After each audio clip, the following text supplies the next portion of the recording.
Next, from Springfield, we talk one-on-one with Dick Ingram, Executive Director of the Teachers Retirement System. We hear how TRS manages billions of dollars in teachers' pensions, how underfunded the pensions are currently, and what state government could do to help to return TRS to a fully funded system. Dick Ingram, Executive Director of the Teachers Retirement System of Illinois. Thanks for joining us on the Illinois Channel. Happy to be here. Thank you. As we are here today on the 15th of May, the pension issue continues to move its way through the Illinois legislature. All indications seem to be that there will be some compromise and perhaps a bill issued before the end of the May session. As things stand now, what are the primary concerns for you and the members of the Teachers Retirement System? Well, Terry, I think it's fair to say that there's been obviously a lot of interest and concern on the part of our membership about what's next, whatever that might be. I think the nature of the process up to this point in time has been there have been a lot of conversations sort of behind the scenes between the parties, not a lot of public information. So, whenever there's a vacuum, people worry, people sort of fill that vacuum with the worst alternatives in their own imagination. So, if we get to a point where we actually have a concrete proposal with specific legislative language, I think that will help move the conversation forward, certainly. But in terms of, from where TRS is coming, at this, because we're not an advocate for or against change, we're a fiduciary, we're an administrator of what the rules are that are set for us.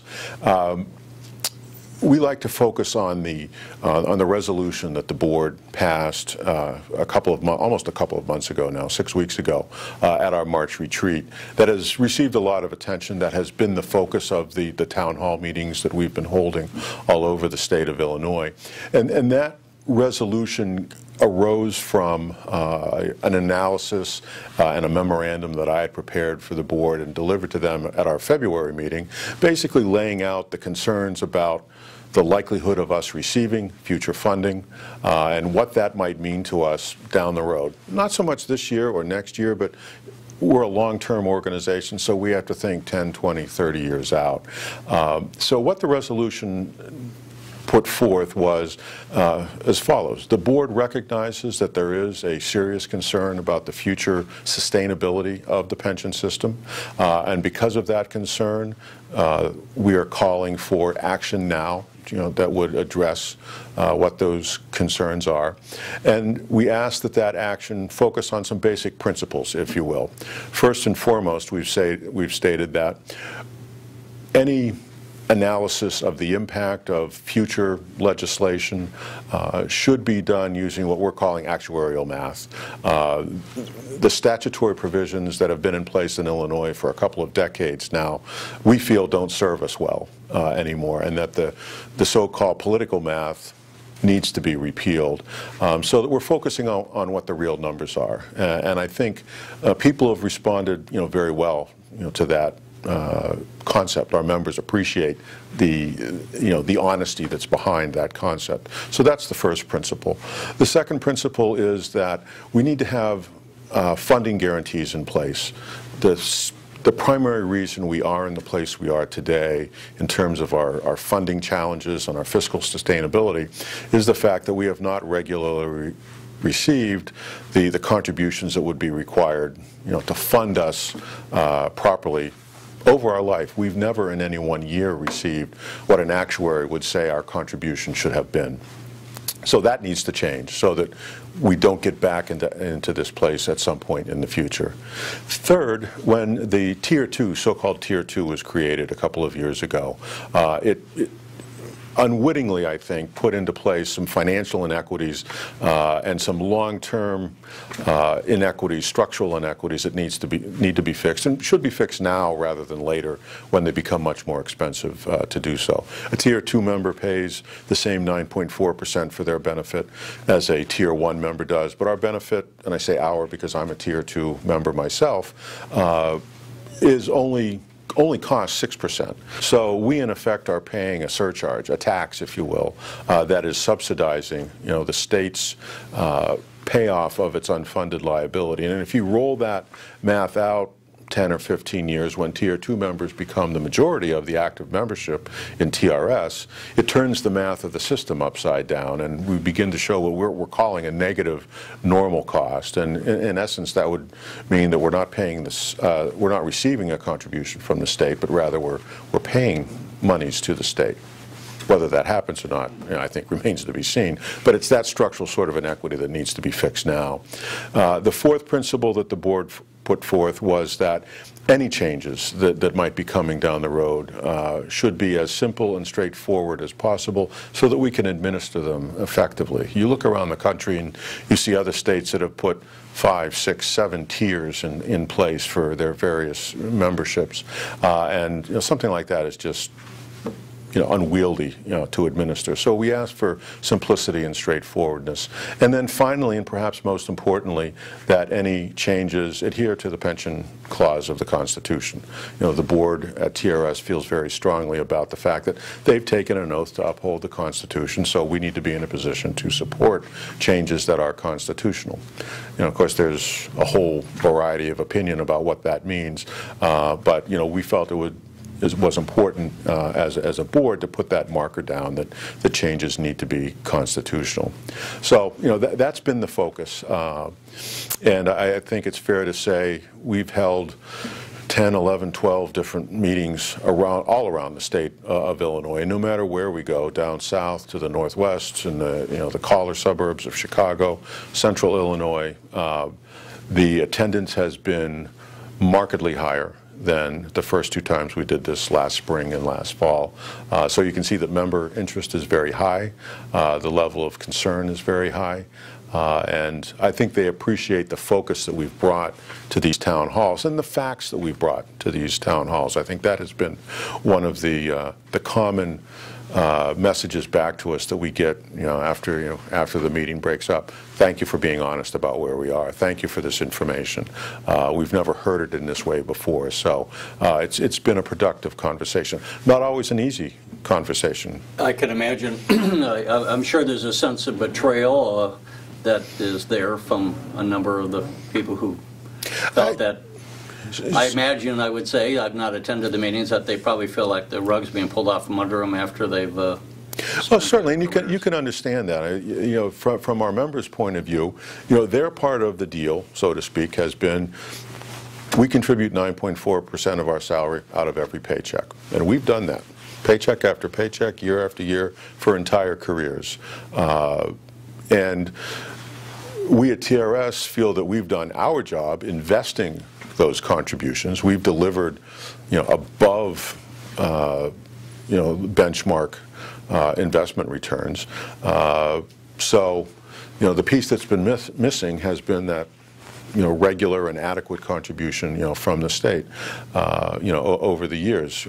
We figure that over the last 40 years, roughly, we have been short-funded approximately $15 billion. Well, over that period of time, over the last 30 years, we've returned, on average, 9.3% a year for 30 years.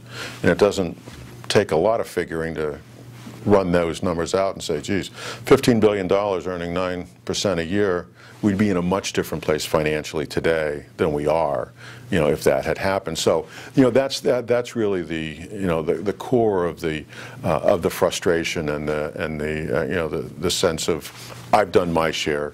Why are we faced with this situation now? On the other hand, assigning blame doesn't make the dollars work anymore. You got to come up with it. Now, the governor has proposed changing primarily 3 things: raising the retirement age to 67. If I misspeak on anything, so you clarify your understanding.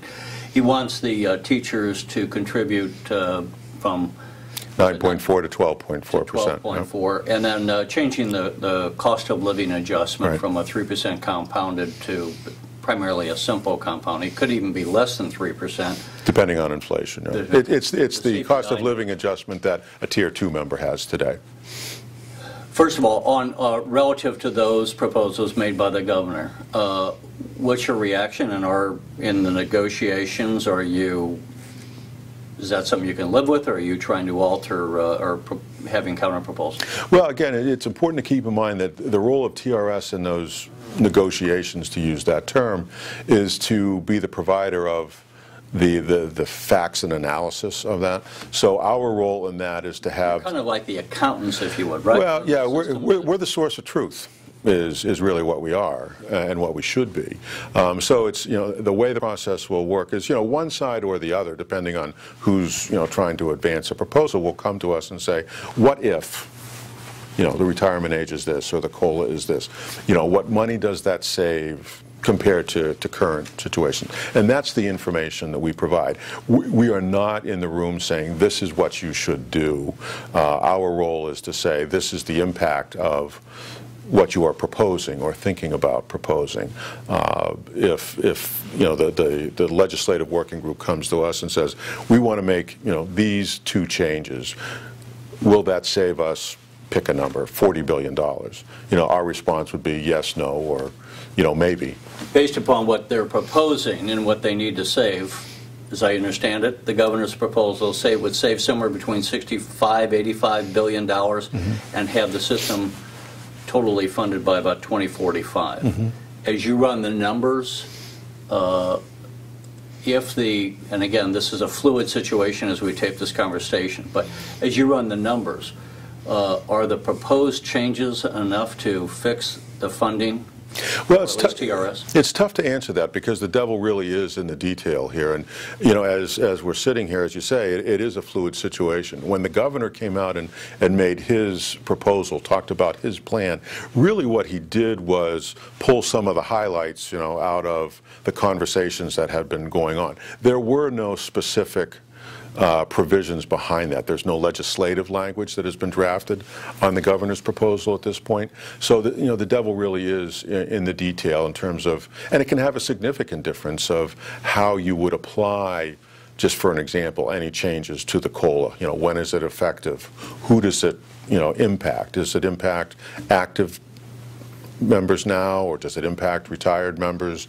The details can really make an answer to that question almost impossible. Is it within the range of possibility based on what we've been running? Sure. But again, the final analysis will come down to what are the final details about what is proposed, and if it is, as they've talked about, presented to the members as a choice. You can keep the same deal, and if you keep the same deal, this is the impact, or you take this new deal. What's almost impossible for us to predict is who's going to choose the deal, so to speak, and who's going to keep the current deal, and that has a major influence on it. So the approach that we've taken in providing the analysis to them is to sort of give them the boundaries. Nobody takes the deal, everybody takes the deal, and then you try to extrapolate between those two. But that's a very difficult thing to do with any precision. So to be clear, this whatever changes are made would or would not apply to those teachers who are currently retired? We don't know. We don't know. I think in the governor's proposal, he was only focused on active and inactive teachers. There was nothing in what the governor spoke of that would impact retired teachers, in his outline of the key points. Whether that is what is in any final legislation, that's what I think we're all looking, to learn over the coming day or week or so. And based on what you just said, will teachers have the option of staying in the current system versus whatever is proposed new, or will it be mandated they go in the new? Well, the way they've been pursuing it is to provide a choice, to offer a choice. And the reason for that is to work around the constitutional protections that are in place for the benefits. The feeling being that if you offer somebody what they're terming as a negotiated choice, that meets the ground rules of the constitutional protections. The choice that they're offering is to say that, at least currently, the choice that was outlined in the governor's proposal is that you can stay on the current benefit structure, but if you do that, you lose your future health care subsidies, your retiree health care subsidies, and the wages that your future pension benefit would be calculated on are frozen at their current level. So, for example, a teacher who's 35 years old who decides not to take the deal and stay in the current scheme, let's just for argument's sake say is making $40,000 a year. When they retire 20 years from now, they're making $60,000 a year.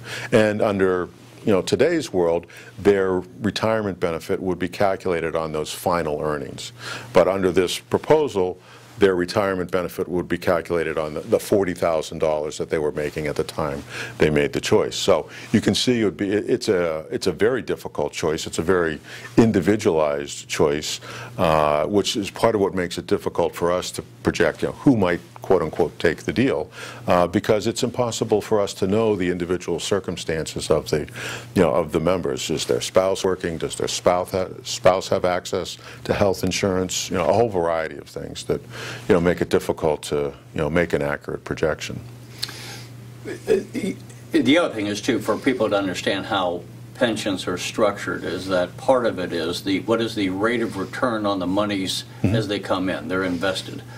You had mentioned the system's been earning 9% a year, which is an excellent rate of return especially over the last decade. Of course, that's probably averaged. That's averaged over the 30 years. That's correct.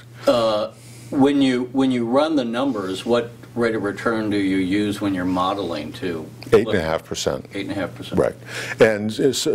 And what the rate of return that is assumed in the actuarial model is intended to project is what the long-term investment returns of the system would be over the average lifetime of a teacher. The idea being that properly funded, at the end of a teacher's career, we have collected enough money and earned enough on those contributions that we've collected to fully fund their retirement going forward. Of course, that hasn't happened in Illinois ever, but that is the goal. So it is relevant. And we do get questioned from time to time, is 8.5% too high under, recent experience? And what kind of risk are you taking to generate that return? That's a great question as well, because people do say, are you doing crazy things? And the answer to that is unequivocally no. The risk measures in our portfolio are below average. We're delivering above average return for below average risk, which is exactly where you want to be in a portfolio this size. There is no way that we can quote-unquote invest our way out of the funded situation that we're in right now. There's just no way. So it would be... Do you know, by the way, do you know what percentage?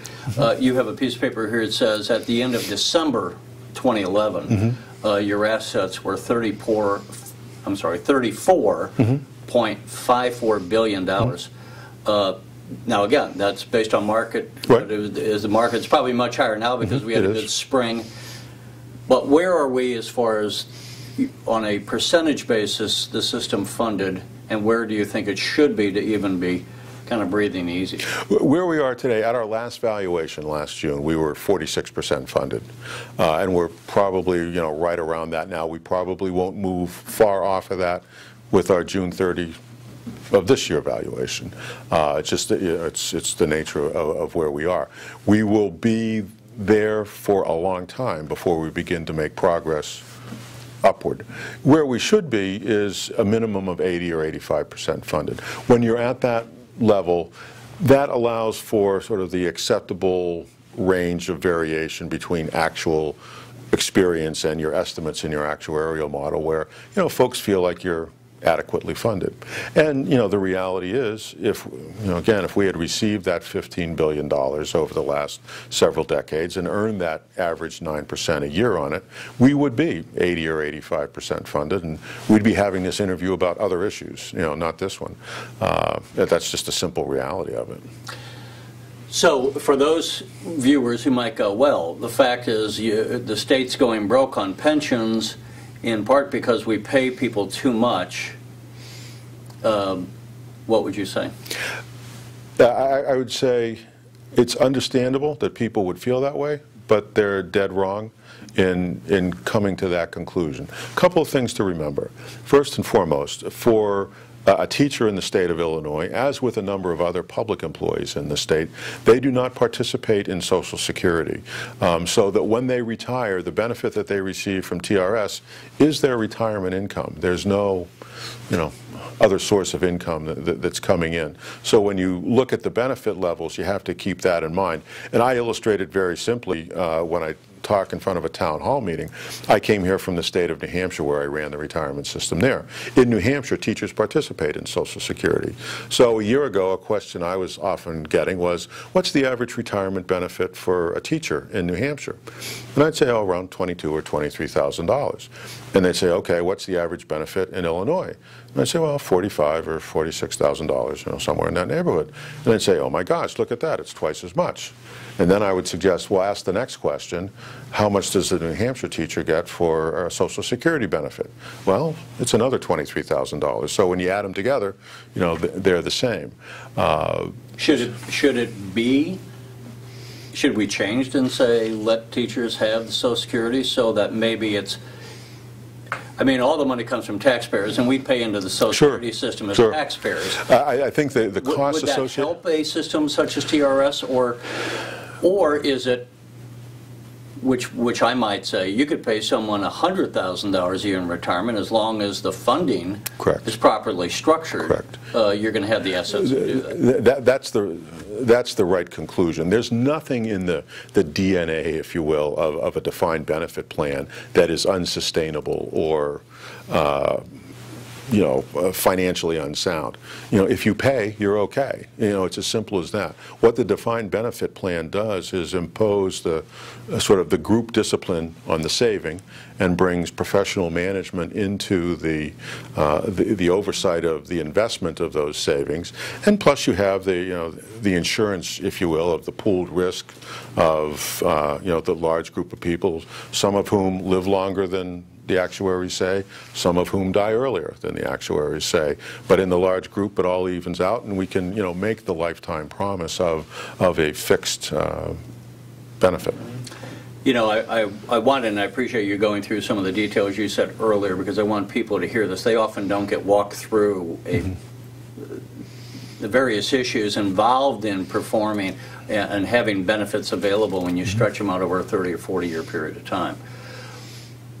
Speaker Madigan said about a year ago, he pointed out when he was talking to a group, that 56% of the problem of our pensions is teachers, and they're not even state employees. And so, as you know, there's been a suggestion to transfer the cost from the state to local school districts. Again, you just run the numbers. Would that, from your standpoint, do you have an opinion on that? Would that impact the viability of the teachers' retirement system? Well, there's several levels to that question. One is, at the most basic level, TRS is indifferent where the contributions come from. What's more important is that they come, and that they come from a reliable source. Now, if you look across Illinois at the Illinois Municipal Retirement Fund, they're 86, 87% funded. Why is that? Because they have the ability, which the other statewide systems do not have, of enforcing the annual contributions from their members. We can't sue the state to, pay us what's owed to us. They can enforce contribution from the school districts and the other local government entities that are participating in their system. So they're in a much different place financially. So one could argue that if we had the ability to enforce collection on a local employer the way we do, that would be a good thing. I think sort of the pushback that people will give that, and particularly school districts will give on that, is, we're dealing with levy issues and property tax caps and all of that make it difficult for us at the school district level to accept that mandate if it comes our way, so that there are other changes that would have to come with that. And we recognize that. As I say, we're not going to go out and say, this way is better or worse. For us, it's, as long as the money comes across the threshold, that is the most important thing for us. We're very cognizant. We got a question earlier today at a meeting that we were holding for retired teachers here in Springfield on just that issue. Do you recognize that if the cost is shifted from the state to the school districts, that it would shred a local school district budget? Yes, we do get that. But certainly from the state's point of view, there are arguments to be made for that, the folks that are writing the contract should have skin in the game of fully funding the commitments that they're making. That's certainly a fair point. But it seems to me it would help the state's budget, but it doesn't necessarily help the taxpayers' budget. That you haven't really fixed the problem. You've just kind of diverted where the funds are coming from. If you put a sort of a box around the state of Illinois, you haven't changed the cost. Instead of sweeping the dirt under your rug, you've shifted where the cost is being paid. It's the same issue with health care. You have to talk about what the bill is, and then you can talk about who's paying the bill. It's the same issue here. I think the larger fiscal issues are how much is owed to the system, and then you settle on what that number is or should be, and then the question is who shares in it. Do you have any concern about the constitutional amendment that will be on the November ballot, the amendment proposed by Speaker Madigan that would make it harder to increase pensions, or is that something, from your perspective as a pension manager, that's a good thing?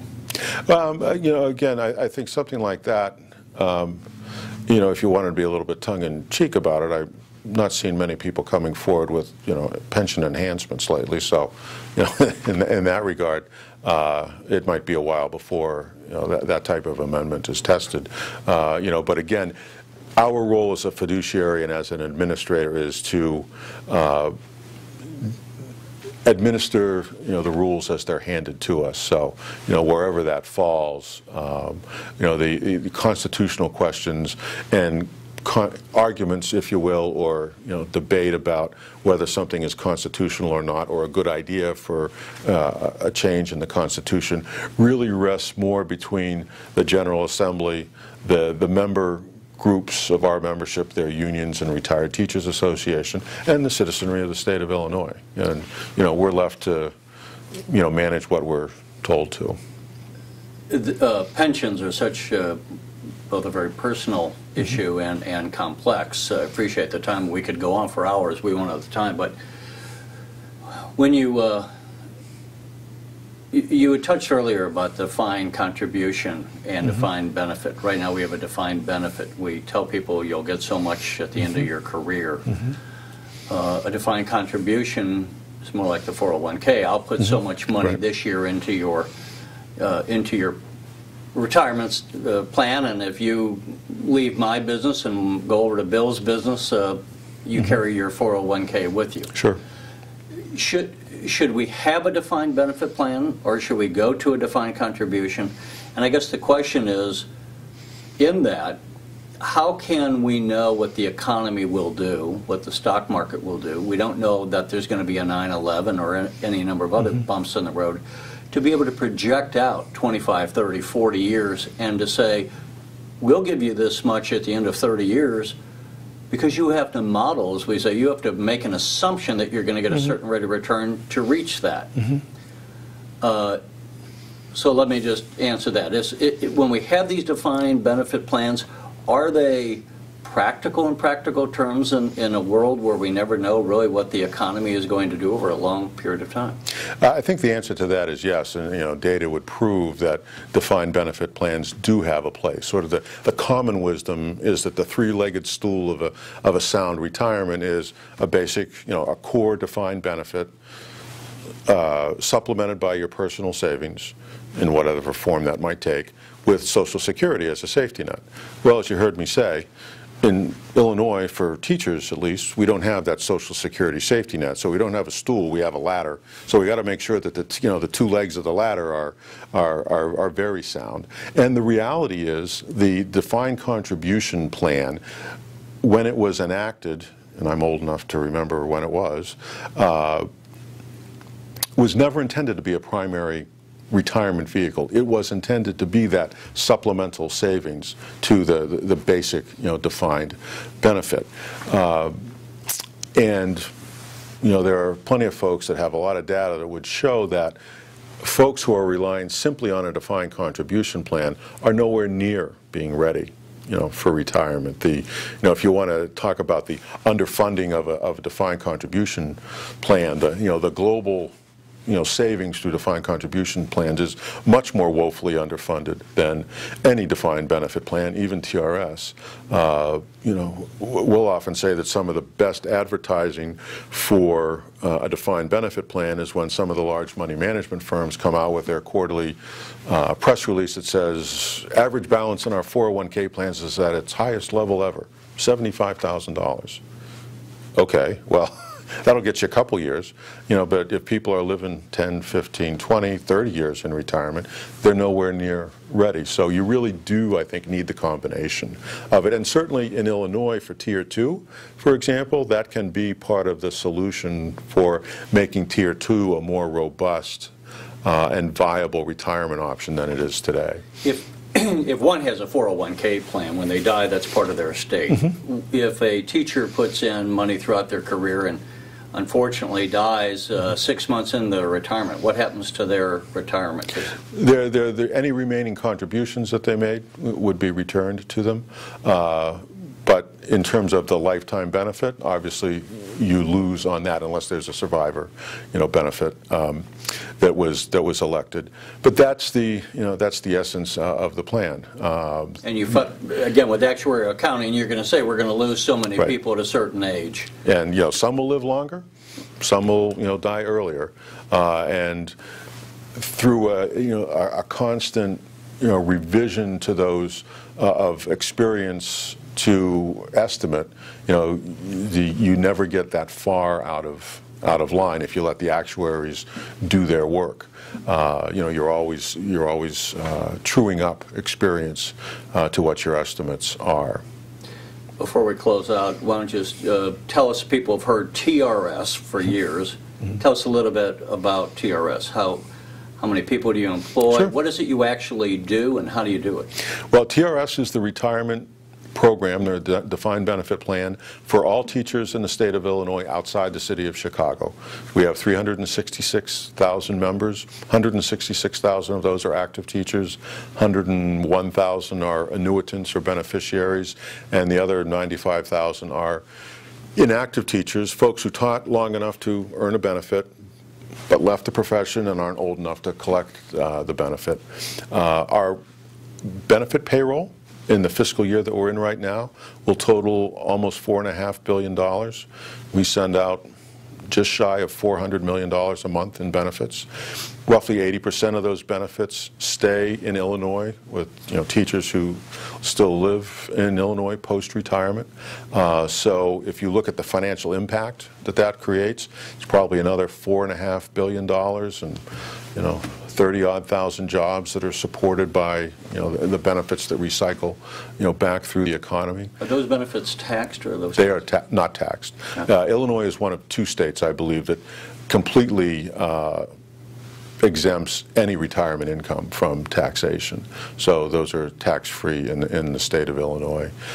We employ 180 people in 2 offices. The big office is here in Springfield, and we have a member service office outside of Chicago in Lisle, and actively do outreach to the employers all over the state and to our members all over the state. And we're coming to the end of our 3rd round of town hall meetings. As I said, they've been well attended, and there's a high level of interest, but we have literally 3 times now touched all 4 corners of the state, traveling around, meeting our members, delivering the message to them that whether they're happy with us or unhappy or concerned or whatever it is, they know that their retirement system is going to stand up in front of them and hear what's on their mind, and talk to them honestly about what they have to think about and what might be coming down the road for them.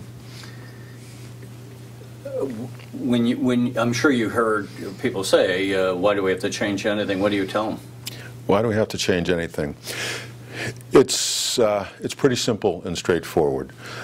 We have an equal fiduciary obligation to the 85-year-old retiree as we do to the 55-year-old teacher about to retire or thinking of retirement, and the 25-year-old teacher that's just getting started. My son is a 25-year-old teacher. He's not in Illinois. He's back in New Hampshire. But if he was a teacher in Illinois, and I've had this conversation with 25-year-old teachers in Illinois, if he was here now, I could not tell him that I could guarantee that he's going to get his pension. So we need to be able to say that to all three of those groups.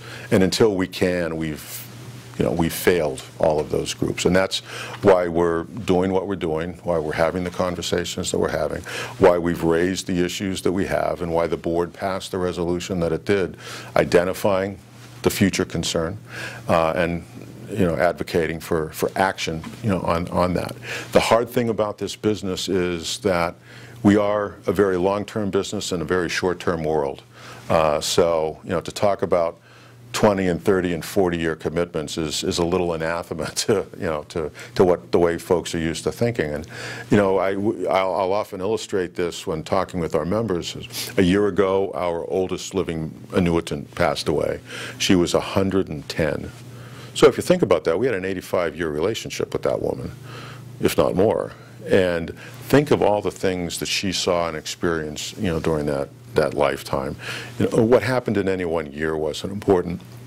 What happened over the long term is what mattered. And as I say, we don't live in a world today where people think, in terms of decades. They think in terms of nanoseconds. And what did you do for me lately?